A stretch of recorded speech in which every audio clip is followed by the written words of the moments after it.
మనము యేసుని ఎందుకొరకు నమ్మామంటే ఈ లోకాన్ని విడిచిన తరువాత ఉండే క్షేమము కొరకు నమ్మాము. ఈ లోకాన్ని విడిచిన తరువాత ఉండి ఒక గొప్ప ప్రమాదాన్ని తప్పించుకోవడం కొరకు యేసుని నమ్మాము.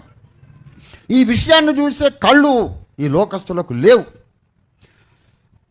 వారి అంతరంగ నేత్రాలు గుడ్డి కళ్ళు అయిపోయినాయి. They cannot see this fact.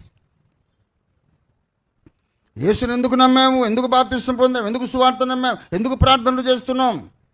ఎంతమంది వ్యతిరేకించినా, దూషించినా, ద్వేషించినా, హింసించినా, చంపుతున్నా, చావడానికి కూడా సిద్ధపడి ఎందుకు యేసు మార్గంలో నడుస్తున్నామంటే ఇక్కడి నుంచి వెళ్ళిపోయిన తర్వాత ఒక ఘోర ప్రమాదం ఉన్నది. ఆ ప్రమాదము పేరు నరకం.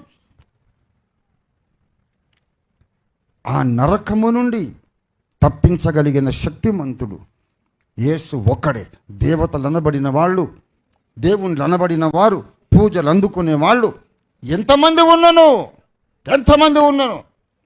నరకము నుండి తప్పించగలిగిన, నరకము నుండి నిన్ను నన్ను రక్షించగలిగిన, అందుకు కావలసిన ఖరీదు కూడా చెల్లించిన ఏకైక దైవావతారుడు నజరేయుడైన యేసు అని మనకు అర్థమైంది. మనం నమ్మాం.